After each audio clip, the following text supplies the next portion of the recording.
محرم کی 2 تاریخ تھی۔ اس رات کو دو جہاں کے سردار سید الاولین والآخرین سیدنا حضرت محمد الرسول اللہ صلی اللہ علیہ وسلم حضرت حسین کے خواب میں تشریف لائے اور فرمانے لگے، حسین میرے بیٹے سن لے، یہ ظالم و جابر اور یزیدی لشکر تجھ پہ حملہ کرنا چاہتا ہے، تجھے شہید کرنا چاہتا ہے اور تیرے قتل کے در پہ ہے۔ اللہ انہیں کبھی معاف نہیں کرے گا اور تیرا رتبہ اللہ نے بہت اونچا کیا ہے، تو سب سے اونچے منصب پہ فائز رہے گا، اور تیرے ابا علی مرتضیٰ تیرے انتظار میں ہیں، حضرت فاطمہ الزہرا تیرے انتظار میں ہیں۔ اس کے بعد اللہ کے نبی علیہ السلام حضرت حسین کے سینے پہ ہاتھ رکھ کے دعا فرماتے ہیں، اللہم آت الحسین صبرا و اجرا، اے اللہ حسین کو صبر عطا فرما اور اجر عطا فرما۔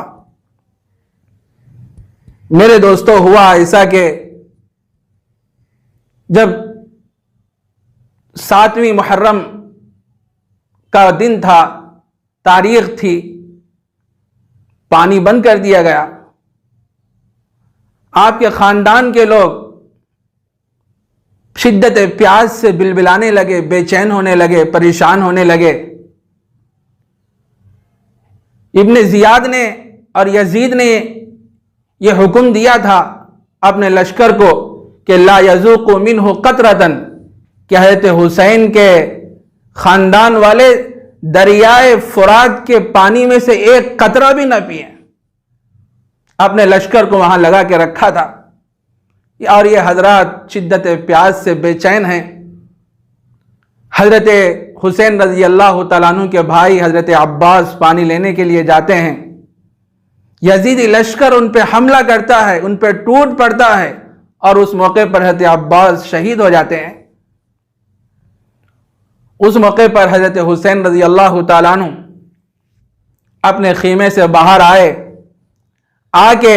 یزیدی لشکر سے کہنے لگے، ظالموں تم مجھے پہچانو، میں کون ہوں؟ میں رسول اللہ صلی اللہ علیہ وسلم کا نواسا ہوں، میرے ابا فاتح خیبر ہیں، اور میری امی حضرت فاطمہ الزہرا رضی اللہ تعالیٰ عنہ یہ جنت کے خاتون عورتوں کی سردار ہیں،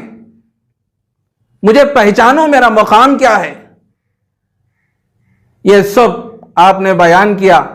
لیکن یزیدی لشکر آپ کی کوئی بات ماننے کے لیے تیار نہیں،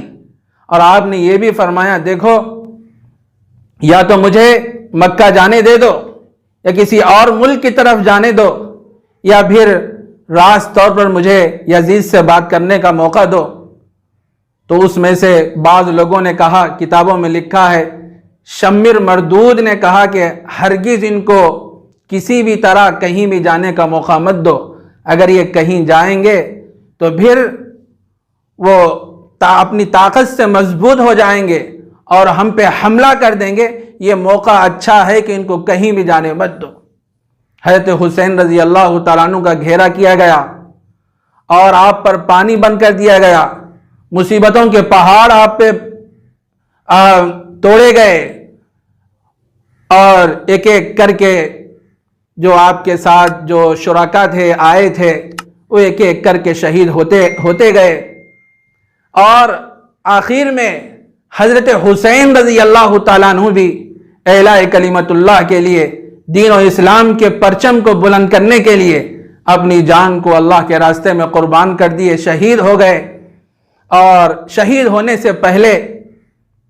جب حضرت حسین رضی اللہ تعالیٰ عنہ کے صاحبزادے حضرت زین العابدین جو کہ بیمار تھے، انہوں نے اپنے ابا جان سے فرمایا کہ ابا جان، یہ یزیدی لشکر حملہ کر رہے ہیں اور آپ کے رفقا لڑتے لڑتے لڑتے شہید ہو رہے ہیں، ایک ایک کر کے سب شہید ہو گئے، اس وقت میں بیمار ہوں، ابا جان آپ مجھے بھی اجازت دیں، میں ان ظالموں سے لڑوں اور شہادت کا جام نوش کروں۔ اس موقع پر حضرت حسین رضی اللہ تعالیٰ عنہ نے فرمایا تھا، بیٹے ایک تو ہی بچا ہے، میری نسل کیسے چلے گی؟ حسینی سلسلہ کیسے چلے گا؟ یاد رکھ، یہ حسینی سلسلہ تجھ سے چلے گا، اور ظاہر ہے میرے ساتھ یہ چھوٹے چھوٹے بچے ہیں، عورتیں ہیں، اگر تو بھی جائے گا اور جنگ میں شہید ہو جائے گا تو ان حضرات کو پھر مدینہ کون لے کے جائے گا؟ تو یہ کہتے ہوئے حضرت حسین رضی اللہ تعالیٰ عنہ حضرت زین العابدین کو وہیں روکا دیے، خود آگے بڑھے، خوب جواں مردی کے ساتھ، استقلال کے ساتھ، پوری بہادری کے ساتھ لڑتے رہے۔ آخر میں ایک مرحلہ وہ بھی آیا میرے دوستو کہ آپ کا سر تن سے جدا کر دیا گیا، آپ کے جسم پر 70 نیزے مارے گئے، پورا جسم خون سے شرابور ہو گیا۔ کتابوں میں لکھا ہے کہ ایک انصاری خاتون حضرت ام سلمہ رضی اللہ تعالیٰ عنہ کے پاس آئی تو حضرت ام سلمہ رو رہی تھی، تو وہ خاتون کہنے لگی کہ ام سلمہ کیوں رو رہی ہیں؟ تو انہوں نے فرمایا کہ اللہ کے نبی علیہ السلام میرے خواب میں آئے، آپ کے بال پراگندہ تھے، آپ پریشان تھے، آپ کی آنکھوں سے آنسو روا تھے، میں نے خواب میں پوچھا اے اللہ کے نبی آپ کیوں رو رہے ہیں؟ تو اللہ کے نبی نے فرمایا ام سلمہ میں مقام کربلا کو جا کے آ رہا ہوں، وہاں حضرت حسین شہید ہو گئے۔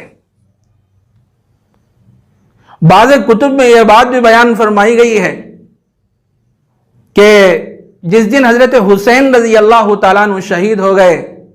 آسمان سیاہ ہو گیا اور بیت المقدس تک جتنی زمین تھی اور وہاں جتنے پتھر تھے، جو بھی پتھر اٹھایا جاتا اس پتھر کے نیچے سے خون نکلا کرتا تھا۔ اور یہاں تک کہ کتابوں میں لکھا ہے جب حضرت حسین رضی اللہ تعالیٰ عنہ کو شہید کیا گیا ظالم اور جابر یزیدی لشکر نے، کہ جب دن میں جب سورج طلوع ہوتا شعاعیں تیز ہوتی اور وہ سورج کی شعاعیں جب دیواروں پہ پڑتی تو ایسا محسوس ہوتا کہ دیواروں کو خون سے مل دیا گیا ہے،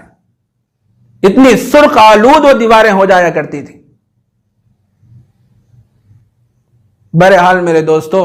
حضرت حسین رضی اللہ تعالیٰ عنہ نے اعلاء کلمت اللہ کے لیے، دین و اسلام کے پرچم کو بلند کرنے کے لیے اپنی جان کو اللہ کے راستے میں قربان کر دیا، لیکن باطل کے سامنے جھکنا آپ نے گوارا نہیں کیا۔ جس روز آپ کی شہادت کا واقعہ پیش آیا وہ محرم کی 10 تاریخ تھی، جمعہ کا دن تھا اور سن 61 ہجری میں یہ واقعہ پیش آیا۔ حضرت حسین رضی اللہ تعالیٰ عنہ کی شہادت کے واقعے سے ہم کو یہ سبق لینا چاہیے کہ اعلاء کلمت اللہ کے لیے اور اللہ کے کلمے کو بلند کرنے کے لیے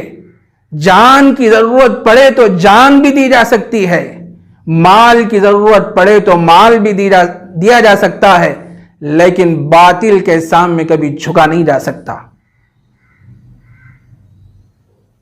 حضرت حسین رضی اللہ تعالیٰ عنہ کی